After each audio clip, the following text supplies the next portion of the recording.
亲爱的朋友们，欢迎来到微光夜读。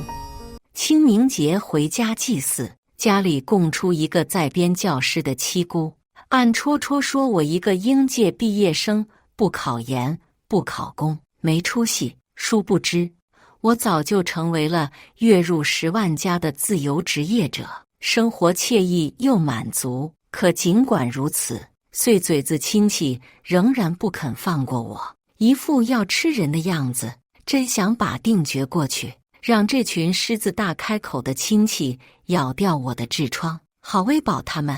接下来开始我们本期故事，记得点击订阅并开启小铃铛。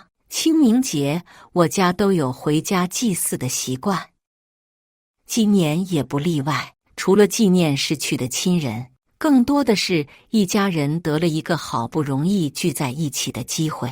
今年的清明节祭祀却没有往常一样惬意，只因七姑家的女儿考上了在编教师，袅袅大4的孩子了，也不考研不考公，这以后可咋办？我正浏览着读者给我小说的评论，忽然就被七姑点到，刹那间所有人的目光都聚集在了我身上。是啊，袅袅，你也该考虑考虑毕业后的事情了。听说你连个实习都找不下，还挂科3次呢。像你这样的，以后出来社会怕是会沦为无业游民。刚刚上岸的表姐也暗戳戳地说道，眼神里满是炫耀。毕竟姐姐我这工作算是稳了，作为你姐姐，实在是看不下去你整天在学校里虚度光阴。她又补充道，我妈刚要发作，却被我一个眼神制止。表姐，我也着急呢，但还是要恭喜你上岸成功。表姐一个月工资肯定不少吧？听见我恭维她，表姐和七姑的脸上顿时变得喜气洋洋的，头都要仰到外太空了。那可不，你姐马上就去县里的初中教英语，一个月4000多工资呢。七姑眉飞色舞地说道。啊！我把玩着手机，漠不关心地说道。七姑显然对我的反应不满意，立马便从椅子上站起来。袅袅啊，你可别看着一个月4000，你怕是出来社会连这4000都拿不上嘞。区4000不过是我一天的收入罢了。我不经意间说道。一众亲戚顿时傻眼了，一天的工资？啥意思？袅袅找到工作了？七姑第一个关心地询问道。倒也不算什么，不过是袅袅自己喜欢写小说，发表到网上，一个月小几万块钱吧。我妈逮住时机补充，当初我和他爸还担心这孩子以后怎么办，可袅袅大2那年就已经靠写小说自立了，现在一个月赚的钱比我跟他爸加起来都多。鄙人不才，写了2、3年也就攒了个100万来块钱吧，比起那些网文圈里的大神差得远了。我很不满意地说着，刚刚还想看我笑话的那些亲戚立马默不作声了，尤其是七姑，损人没损到，自己却气得脸成了猪肝色。表姐惊讶道，嘴巴也合不上，一个月几万块？她再次问道，仿佛想要确定什么。是啊是啊，各位婶婶阿姨，你们看，这还说着呢，这个月稿费就到了。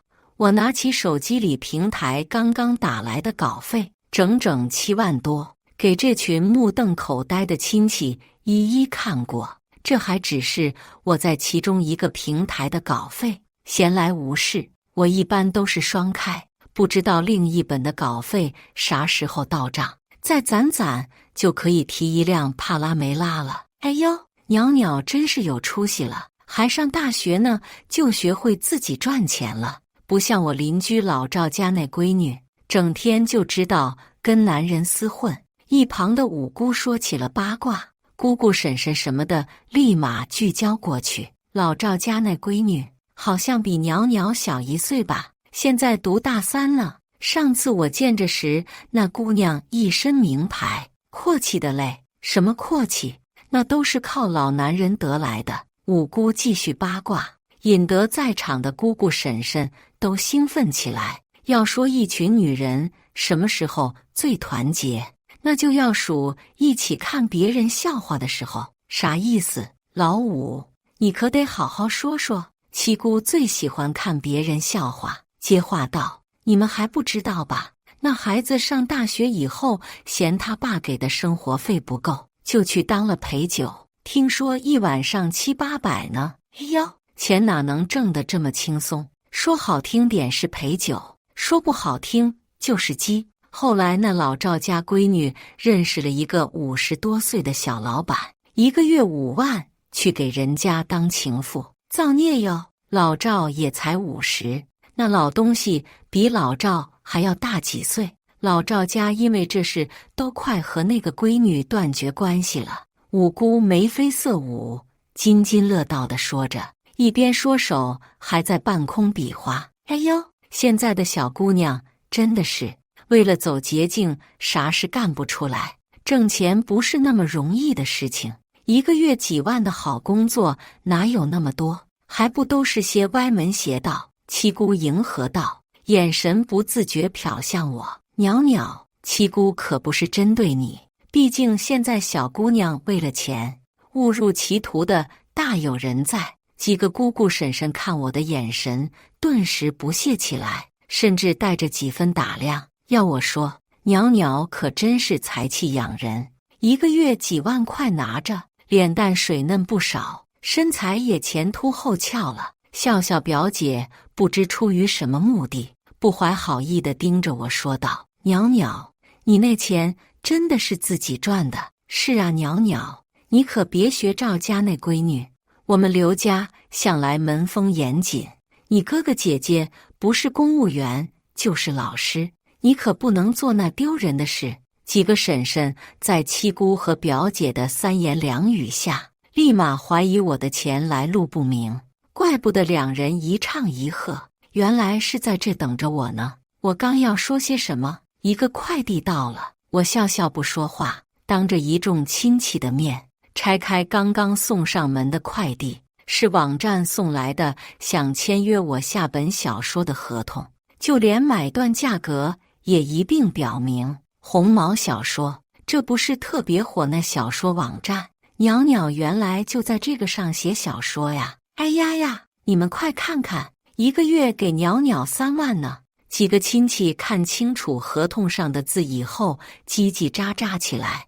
我却当着他们的面将合同原封退了回去。袅袅，你这是干啥？1个月3万你还不满意？其中一个亲戚问道。是啊，袅袅，3万嘞，你表姐1年也才5万。憨厚的大婶说道，眼神满是可惜。有一家更好的网站给我的是双倍价格，这个太便宜了。我不屑地耸耸肩，留下一群面面相觑的亲戚。有了这一波操作，关于我的那些不好的猜想不攻而破。刚刚挑事的七姑和表姐一副像是吃了粑的样子，脸色分外难看。七姑、表姐，你们这是怎么了？是身体不舒服吗？我装作好意地问道。他们母女俩却很勉强地挤出笑容。七姑默默坐到了一旁的沙发上，不再参与交谈。红毛小说，这我听过。表姐眼睛一亮，我去实习的时候听好多老师骂呢。骂？为什么要骂？五姑好奇地问道。这个，袅袅，我可以说吗？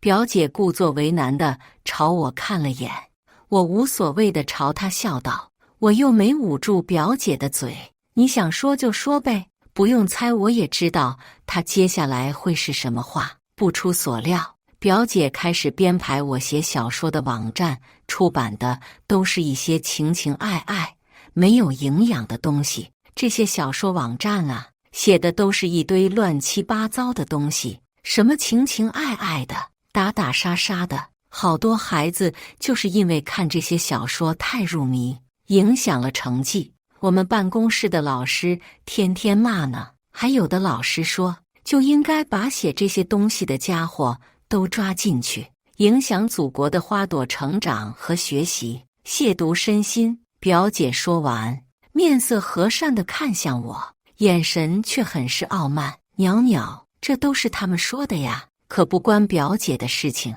毕竟生活嘛，离不开钱。你写这些小说虽然影响不好，可赚得多呀。你放心，祖国的花朵有姐姐照料呢，姐姐可是在编教师了，你放心写就好。我一定把那些误入歧途的孩子都拉回来，毕竟不是所有人都在意钱这个东西的。说罢，表姐还自豪地向我投掷一个自以为友善却充满挑衅的微笑。呦呦呦，你不在意钱，还看你那个癞蛤蟆官二代男朋友看得那么紧，骗谁呢？我脸上整个就是一阵无语。说实话，要不是看上对方的家世背景，笑笑表姐这样生得高挑、长得也好看的人，根本看不上那个又矮又黑的小何。哎呦，这确实是有些上不得台面的哈。是啊，笑笑，还是你这工作好，造福社会，奉献自己，人民教师最光荣。表姐的话说完，屋子里的人都对我嗤之以鼻起来，都去恭维表姐。我扭头的瞬间，正巧看见七姑偷偷摸摸地藏手机，我妈更是眼疾手快，上去拍了拍七姑肩膀。她七姑，你这是怎么了？慌慌张张的，七姑吓了一大跳，手机掉到了地上，屏幕上赫然是连载小说的界面。看着熟悉的内容，我忍不住笑出声。这不就是我最近连载的那本霸道总裁爱上我的文哟？晓不得他七姑一把年纪了，还有这爱好。我妈护犊子，忍够了他们母女俩刚刚对我的奚落，抓住机会也毫不客气地说道。一群人的目光立马被吸引过来，想不到七姑还是我的头号忠实粉丝呢。桃花朵朵开，原来就是您啊！我记得七姑您前日还在我的号下面留言支持我呢，还给我打赏了不少。袅袅在这里就谢谢七姑了。我笑得灿烂。这本书最大的粉丝桃花朵朵开，居然是七姑。我本以为那么闷骚的留言会是一个怎样的奇女子，万万没想到是我的老寡妇七姑。这我也就无聊看看。七姑心虚地看向表姐，妈，你怎么能看这种东西？一点营养没有。要看也是看陶冶公众号，里面的文章大气深沉，富含人生哲理。我们办公室的老师经常用这个号上面的文章来教育学生呢。表姐气呼呼地说着，同时点开三姑的手机，搜索起来陶冶公众号。陶冶，我皱皱眉，这不是我的公众号。对呀，陶冶公众号，这个立马发的文章都是些很真实的心灵感悟，简直就是文学创作的一股清流。我每周都关注陶冶的更新，作者袅袅一定是个温柔至极的人，对于人生观察得十分透彻，简直就是我的人生偶像。他的三观就是我向导。像这样的文章和作家才值得大众称赞和夸奖呢。表姐一脸自豪地夸赞道，同时向七大姑八大姨推荐。多谢表姐认可，我大声地朝表姐说道，随后又是一个灿烂的微笑。袅袅，你什么意思？表姐一副匪夷所思的样子，摸不着头脑，随后又后知后觉起来，笑容僵住。就连苹果肌也跟着抽动了几下。我就是袅袅，陶冶就是我的公众号，不过是闲来无事随手发发生活感悟。没想到表姐居然这么感兴趣。表姐若是喜欢我的三观，我们可以趁哪天没事多聊聊，近水楼台先得月嘛。我说罢，我妈不好意思地走过来。陶冶不过是袅袅无聊的时候创作的一个公众号罢了，文章都是袅袅原创的，我帮着他推文什么的，一个月收入不多，也就1-2万吧。妈妈说完，表姐立马控制不住身子向后倒了几步，空气中响起了什么破碎的声音。哦，原来是表姐的想装逼却没装成的玻璃心碎了。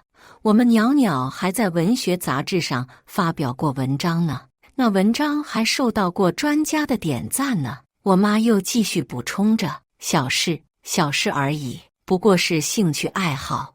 我也没想到我的观念会受到这么多人喜爱和赞同。其实这类文章和小说一样，存在就有存在的价值。这些文章透析了生活的哲理，得到了读者们的认同感，而小说则是在一个虚幻的世界里，让读者构到自己的理想世界。现在生活这么累，大家都喜欢在小说里面放松自己。我说完，看向七姑，对吧，七姑？七姑父去世这么多年了，您一个人肯定很孤独。我的霸道总裁小说里一定是有七姑需要的情感寄托，所以七姑才能成为我的头号粉丝。七妹呀，这些年你受苦了。姑姑婶婶开始安慰起七姑来。七姑坐在沙发上坐立难安，像是被当众扒光一样，脸上的表情分外羞耻。真想不到，叫我小说男主小老公的居然会是七姑。不行了，一想到这里我就憋不住笑。是啊，七妹，一个人拉扯笑笑这么大，如今笑笑也有稳定工作了，虽说一年还不如袅袅一个月赚得多，可也算是有个依靠。笑笑他爸在天也能安息了。我妈的毒嘴趁机在他们伤口上撒盐，好不痛快。咦，表姐怎么快哭了？是想七姑父了？我看着眼泪就要流出来的表姐，关切地问道。表姐的表情好像更难看了呢。没关系，我笑得更灿烂了。毕竟笑容不会消失，只会转移。你们都聊些什么了？聊得这么热闹，一帮大老爷们从里屋出来了。我爸看见笑得龇牙咧嘴的我妈问道。没什么，不过是拉家常罢了。我爽朗地笑了笑。袅袅出息哦，我们家出了一个大作家，了不起哦。是啊，志军，咱刘家这小辈中最属袅袅出息，大学还没毕业呢，就赚那么多钱，厉害哟。经历过刚刚的一系列事件，姑姑婶婶的风向立马转变，都开始恭维起我来。而刚刚还因为在编教师上岸而备受瞩目的笑笑表姐，此刻却被晾到一边。没有，姐姐嫂嫂们说笑了。不过我们家袅袅啊，确实是让人省心。我爸也呵呵直笑，看着我默默竖起大拇指。我爸作为爷爷的一父子，是家里最小的儿子，自打出生就没有爸爸，最受奶奶疼爱。我爸排行老八，上面还有4个姐姐和3个哥哥。因为奶奶对我家的偏爱，经常受到其他几家人的排挤。尤其是我考上了一所不出名的二流大学，在奶奶家被这群人戳了3年脊梁骨，今天可算是扬眉吐气了一把。啥？袅袅如今赚这么多钱了？老八呀，那国庆节我家小伟娶媳妇，你可得帮4哥一把呀。四叔听到我现在一个月几万块，立马朝我爸狮子大开口。还有啊，咱妈这些年最疼你了，你作为小伟的亲叔叔，他结婚你可不得好好表示表示。听到这话，其余的亲戚纷纷观望起来，一个个都露出跃跃欲试的表情。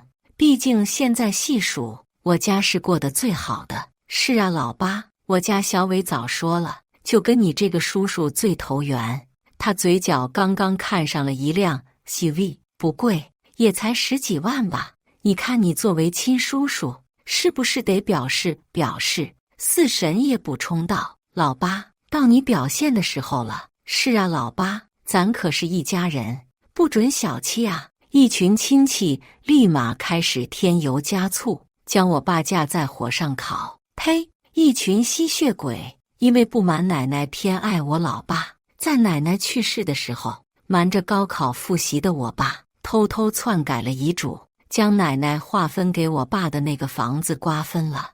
现在他们怎么有脸来吸我爸的血？啥？小伟和我亲？四嫂，你可别开玩笑了。小伟从小到大都没跟我说超过3句话过，这可谈不上亲啊。我爸笑呵呵地说道。再说了，那是袅袅的钱，和我们两口子没关系。我还是小伟的穷叔叔，可拿不出那10几万来。我爸说完，这群人仍然不依不饶。啥意思？袅袅啊，你赚钱不给你爸妈花，那可不行。老八就你一个女儿，这些年虽然过得不好，可也是把你捧在手掌心宠爱的，你可不能不孝顺。七姑逮住口风批判我，笑死！我们这些年过得不好，也有你们参与的份。早些年爷爷有4套房子，每个儿子分1套。姑姑们虽然没有房子，可爷爷的200多万存款一分为4给了他们。每个人出嫁的时候还给添置了不少嫁妆，什么金镯子、金项链，应有尽有。唯独老爸的那份市区最好的1套房子被这几个人偷偷卖了，分了钱。最后几人还趁着奶奶去世对好了口供，一口咬定奶奶什么都没给爸爸留下。爸爸刚刚经历了丧母之痛，还没见到奶奶最后一面，颓废了一段时间。而整件事情的始作俑者就是七姑和四叔。等爸爸反应过来，也为时已晚。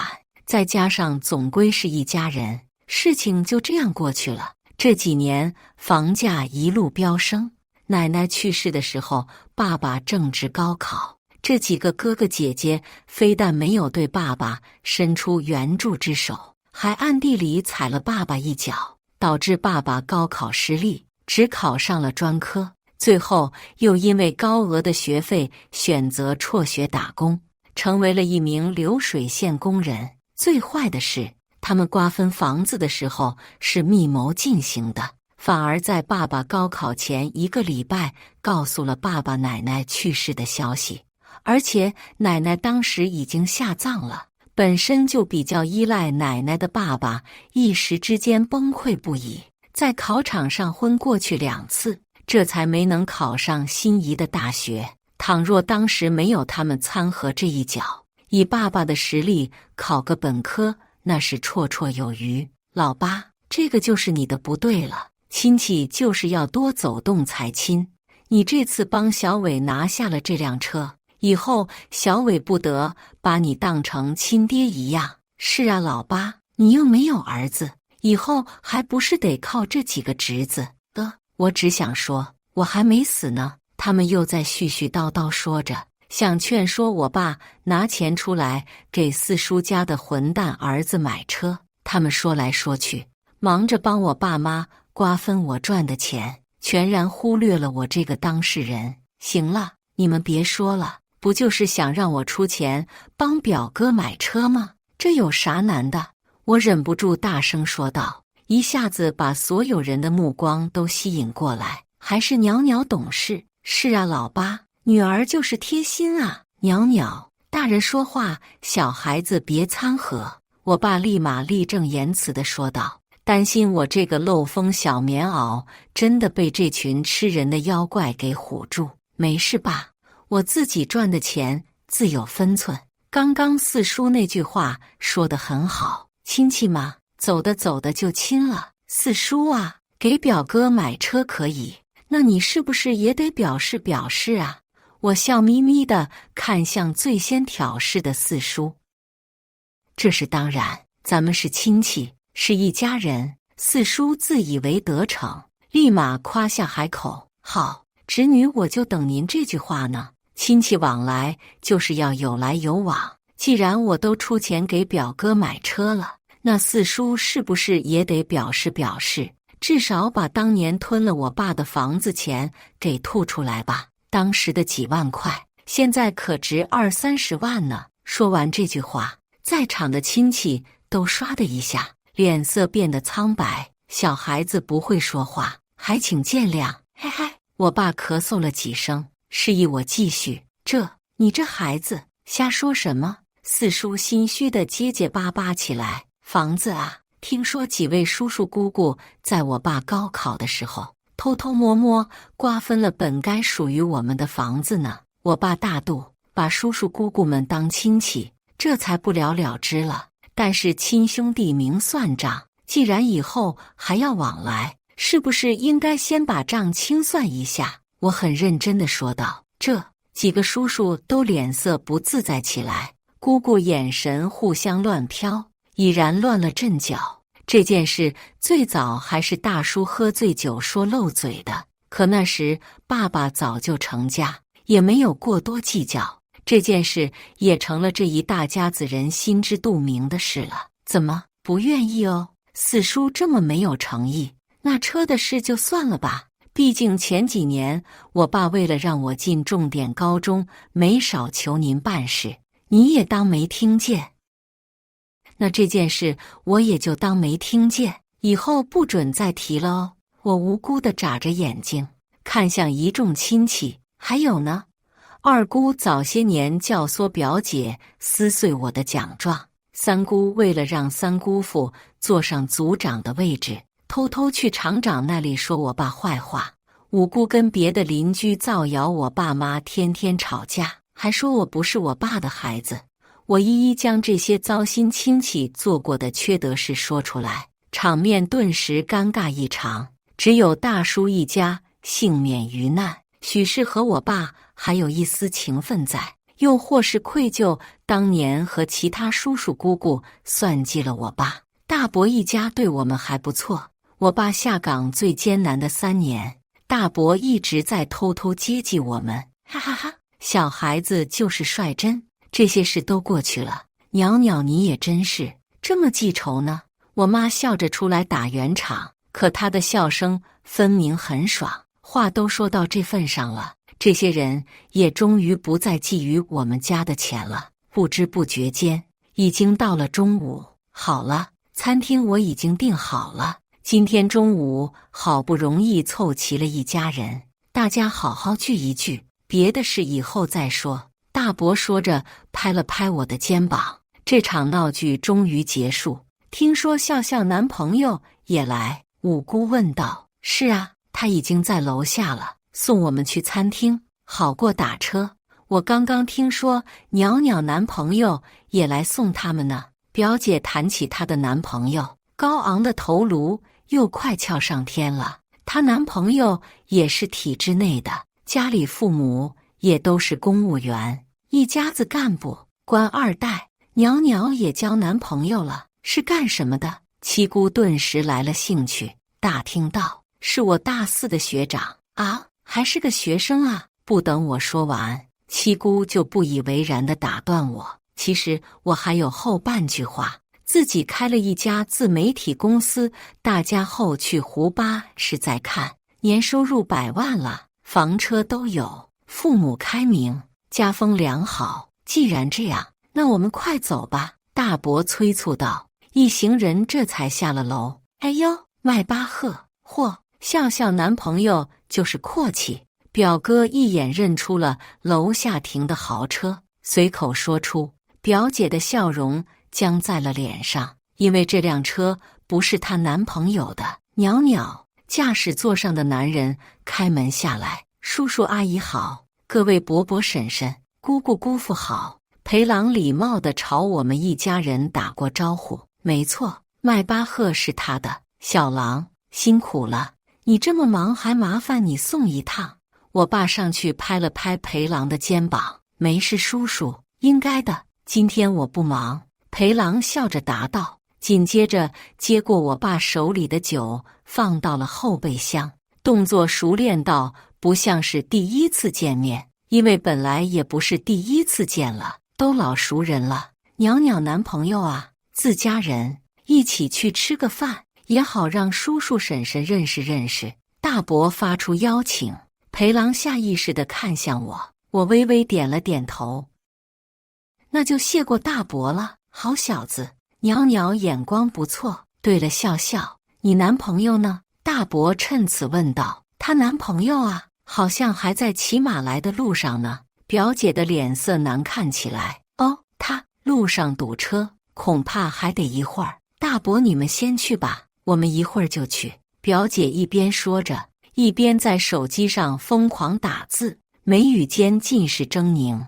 那行，那大家别傻站着了，上车！大伯招呼道。叔叔姑姑们分别上了自家的车，前往餐厅。裴郎的迈巴赫就是拉风，有了他的车在前面开路，这一路都很顺畅，直到菜上齐了，七姑和表姐才带着表姐的男朋友何亚光姗姗来迟。何亚光人长得中规中矩的，皮肤黝黑，看上去倒是老实。反观裴浪，身高180，皮肤白皙细腻却不娘，留着清爽利落的寸头，阳光型男一枚。当初我就是被他这副皮囊迷得七荤八素的，追到手以后才发现，帅哥都闷骚，尤其是第一次谈恋爱的帅哥，不止闷骚，还是个极度恋爱脑，一天24小时，只要得空就恨不得每一秒都黏着我。大家都到齐了，开动吧，小裴、小何，别客气，都是一家人。大伯起身招呼着，裴郎很有礼貌地道谢，笑笑表姐的男朋友却一直在打电话，头也不抬。听说你还是大学生，以后出来有什么打算？好不容易挂断电话，何亚光抬头就问裴郎，没什么打算的话，姐夫给你找找门路，考公吧。他又补充道，谢谢姐夫，不过我暂时没有考公的打算，经营好自己的小公司就好了。裴郎正儿八经的回话说道。公司？小裴有公司？大伯问起来，一桌子亲戚又都竖起耳朵。我大学期间和朋友合伙开了一家自媒体公司，目前经营的还算不错。裴郎说着，给我加我最喜欢的鱼香肉丝。表姐的男朋友哦了一声，开公司风险太大了，现在这年头，虽说网红带货是潮流，可有经营就有风险吗？还是体制内稳定？表姐的男朋友自以为很懂得说教，还真是不是一家人不进一家门。和我那个七姑和表姐配对了，都喜欢说教人，是挺不稳定的。像前年一年，裴郎才赚了不到100万，80-90万的样子吧。去年好了些，将近200万。我边吃边说，表姐的男朋友一口水被呛到，咳嗽不止。哎呦，小裴，有本事，大伯敬你一杯。大伯对我的男朋友是止不住的欣赏，年轻人就是要敢闯敢当。我家那混小子若不是年轻的时候出去闯荡，那还轮得到他现在出国？小裴呀，你和我家那小子肯定有话说，都一样敢拼敢干。大伯谈起了我的大表哥，如今在国外经验一家证券公司，是我们小辈中发展的最好的，同时也是最低调的。表姐男朋友终于闭嘴了，开始安静地吃菜。酒过3巡，长辈们都有些醉了，裴郎也喝了不少，他脸色微红地盯着我看，脸上挂着浅浅的笑意。哎，你小子家里是干什么的？何亚光喝醉了，朝着裴郎叫嚣。我爸交通局上班，我妈是水利局的，他俩退休工资1个月加起来小1万呢，现在就等着我娶笑笑回家，给他们生一个大胖孙子代代，享受天伦之乐呢。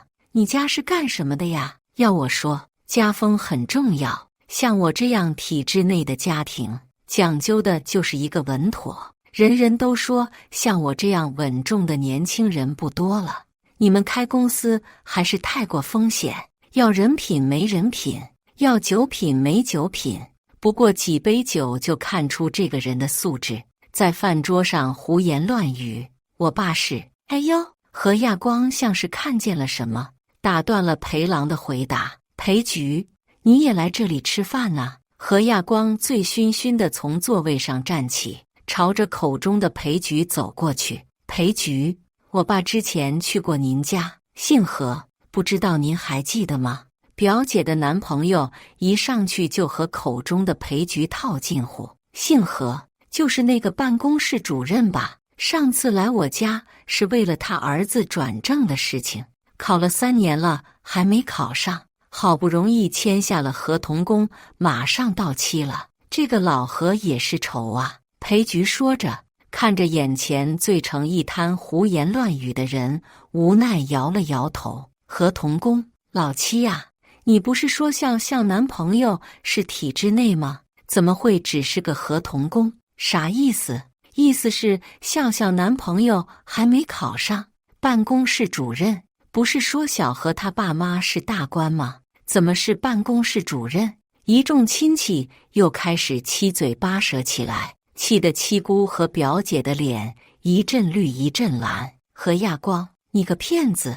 表姐气得从座位上站起，随后拿起包哭着转身离开。七姑见状，走也不是，不走也不是，随后便以上厕所为借口离开了饭局。裴局，您看我转正的事情还有希望吗？您放心，我一定会好好干的。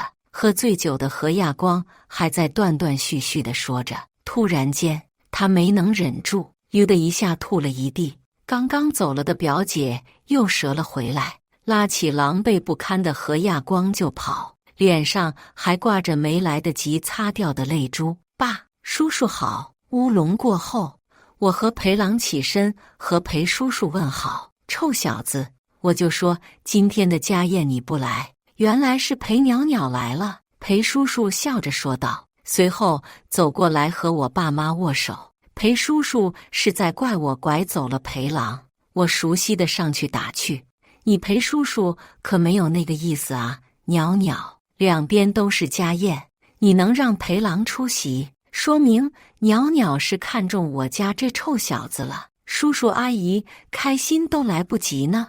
裴妈妈开心地摸了摸我的脑袋，宠溺地看着我，要问我婆媳关系为何如此和谐，原因只有一个，裴郎他妈妈是我的头号忠实大粉头子，恨不得把我接回去供在家里，这样他就不用忍受日日蹲在手机前等待更新的痛苦了。行了行了，你们娘俩回头再腻歪。袅袅啊，我和你阿姨还有点事，你们先吃，我们就先走了。裴叔叔说完又转向我爸妈，亲家，我们改天再约。袅袅这孩子我们得意得很，我家裴郎那小子还请您二位多多包涵了。哪里哪里，小裴这孩子心眼好又懂礼貌，我们袅袅找到这样的男朋友，我和他妈妈也放心了。一阵寒暄后，裴叔叔一家离开了。刚刚上厕所的七姑后一脚回来了，笑笑男朋友喝多了，他们先回去了，大家继续。说着，七姑不经意间露出了手腕上明晃晃的大金镯子。哎呦呦，七妹，你这是变戏法，怎么去了个厕所多了个金镯子出来？五姑最先注意到，也没什么，不过是小何那孩子有孝心，孝敬我的。上次那对金耳环也是那孩子送的，这孩子有本事，转正也是迟早的事情。况且这孩子这么有孝心，每次见我都会带礼物，这不今天过节，考虑到我一个人含辛茹苦将笑笑带大，特意买了这个大金镯子给我，足足30多克呢，戴在手上沉的嘞。七姑满面春风地炫耀着，反观我男朋友两手空空还来蹭饭。对不起袅袅，我没想到今天大伯会这么热情邀请我，什么也没准备，不好意思。裴郎像是一个犯错的小孩，低声道歉。听见裴郎的话，七姑的眼角更灿烂了，嘴巴都要笑裂开了。噗嗤，不用对不起，你和我爸妈那么熟了，还差这一次两次的。况且今天清明节，谁家好人清明节给长辈送礼啊？我握住裴郎的手说着，还是没能憋住笑出了声。也是哦，裴郎认真的回答。七姑听到我的话，面色一僵，今天是清明节没错，那有啥？有总比没有好。就是，小何这孩子是实在没顾及今天是清明节，五姑和七姑一条心，二人搭话道：“小裴，你这是什么话？你上个月送你叔叔的茅台，你叔叔还没来得及拆开呢。你送给阿姨的那一对玉镯，阿姨也很喜欢，家里的礼品都快堆不下了，你费心了。咱都是一家人，不用那么客气。”我妈立马出来解围，叔叔阿姨喜欢就好。裴郎这才放下心，松了口气。七姑被噎住了，却还是保持脸上的骄傲。现在的小年轻谈恋爱就跟吃饭一样随意，还是咱那个时候好啊，一谈就是一辈子。我们家笑笑和小何要好事将近了，下个月订婚，到时候大家可不能缺席呀。说罢，七姑看向我，要我说，还是领了证才是真的，其他都是假的。尤其是现在有钱的小年轻就喜欢玩，像小何这样踏实的男孩不多了。我家笑笑有福气哦。是啊，像小何这样爱装逼却老是装到别人擅长领域的人不多了。尴尬的嘞。七姑刚刚去厕所，没见到裴郎的爸妈，自以为我和裴郎不稳定，笑死！至少裴郎的公司可不是合同工哦。这要巧，我家袅袅和小裴订婚也在5·1呢，这下怎么办可好？撞了！我爸两手一拍，哈哈大笑道：“是啊，我爸妈特别喜欢袅袅，生怕袅袅不嫁给我，就想着早点订婚，好稳定下来。”裴郎也在一旁补充道：“还希望叔叔阿姨一定把袅袅交给我，我发誓，我一定千倍百倍对袅袅好，好一辈子。”裴郎认认真真的说着，惹得我爸妈那叫一个开心。傻孩子，你放心，妈就认定你这一个女婿了。七姑的笑容如7月的烟火，转瞬即逝，更确切地说，是半路夭折。裴郎，刚刚的裴局长是你爸？四叔不识趣的打听。裴局长，局长，是的，四叔是烟草局的那位。六叔也问道。得到确切答复的众人倒吸一口凉气。老八，你这女婿和亲家可真是选得好，选得妙。老八苦尽甘来了，大哥敬你一杯。大伯衷心的祝福我们一家，和我爸对酌。其余的亲戚纷纷大眼看小眼，小眼没得看。咦，七姐，你手腕上那是金粉吗？闪闪亮亮的。我爸眼尖，瞅见了七姑手腕上一道道黄色的金粉，金镯子掉色。我低声质疑，七姑唰的一下将手腕背后，这肯定是我刚刚上厕所蹭到了什么。时候不早了，你们吃吧，我回去看看笑笑。说着，七姑用包包遮盖住手腕离开了。这个老七呀，这么多年还是改不了他那个虚荣的心。大伯无奈摇了摇头，饭桌上顿时笑声一片。七姑啊，毕竟现在像何亚光这么实在的男孩子可不多了哦。自那次家宴以后，我爸的地位在家族里面飙升，可因着前几年他们那些人的所作所为，每次他们求我爸些什么的时候，我爸总是对他们冷脸相待，他们也没能从我家捞到一丝一毫的油水。眨眼就要到5·1了，我和笑笑表姐的定亲宴快到了，可笑笑表姐却取消了日子，并且和何亚光分手了。听说何亚光和笑笑表姐分手以后，要回了所有送出去的礼物，包括那个掉色的金镯子，还将笑笑表姐和他谈恋爱这几年所有的支出都列了，让笑笑分文不差的还钱。就连用过的小孩嗝屁袋也包含在内，所有细碎的东西加起来还真不是一个小数目。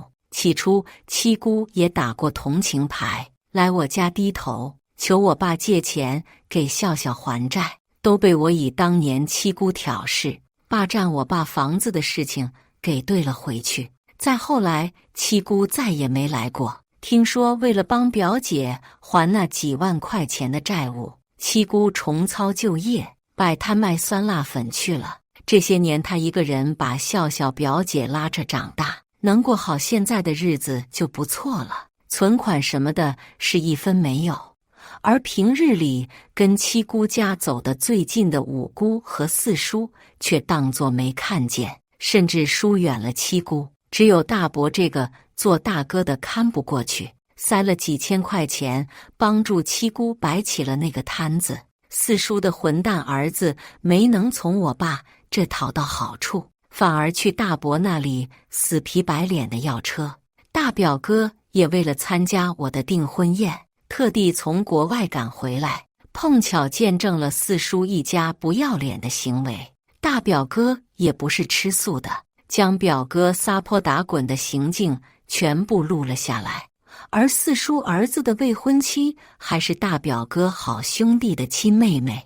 大表哥处于不想看着一个无辜的姑娘掉进火坑的想法，将四叔儿子这些年的混蛋行径全盘托出。没考上大学，进厂打工，也不好好工作，整日在家啃老。跟第一个女朋友交往的时候还家暴，导致人家流产了，事后1毛钱没赔给，那副勤勤恳恳的样子完全是装给外人看的。四叔一家也极其小气，到处在亲戚那里占便宜。那女孩的家人听说了，一句话不说就把婚给退了。四叔一家好不容易哄骗来的儿媳妇就这样吹了，整整1个月都死气沉沉的。五姑也因为乱传邻居老赵家女儿的黄谣，被老赵夫妇逮住，狠狠打了一顿，到现在还在医院躺着呢。订婚宴上，七姑、五姑和四叔3家明显都憔悴了几分。没关系，幸福和笑容一样不会消失，而是会转移。这不，我家现在老幸福了。我爸呲着个大牙嘎嘎乐，我妈一身红色旗袍，跟着我未来婆婆和一群小姐妹八卦。而裴郎一家给出的天价彩礼更是惊呆了在场的众人，99万！老八这是狮子大开口了，不会是看人家家境好卖女儿吧？彩礼一经宣布，场下顿时喧闹不已。陪嫁88万，我父母给的陪嫁一说出口，场下的人顿时闭嘴。这下可是势均力敌了。要不说我爸这傻人有傻福呢？去年中了彩票，税后还剩200多万。他和我妈辛苦操劳的一辈子，打算用剩下的钱走遍全中国。为了防着这群塑料亲戚，中彩票这件事除了我们一家3口，别人我们是只字未提。老2口抽了80多万出来做我的陪嫁，添置我和裴郎的小家。不管是陪嫁还是彩礼，婚后都是我和裴郎的，更确切地说，都是我刘袅袅的。这可比写文来钱快多了。虽说是场简单的订婚宴，邀请的只有2家的亲戚，可这排场也赶得上一个小型婚礼了。在众多亲戚的祝福声中，我和裴郎订婚了。一颗硕大的鸽子蛋戴在了我的手上，闪瞎了一众塑料亲戚的狗眼，也照亮了我刘袅袅以后的人生。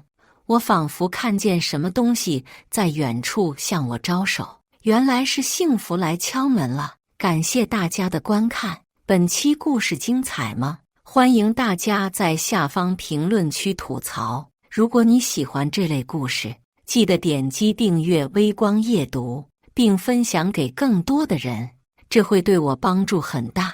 再次感谢大家的观看。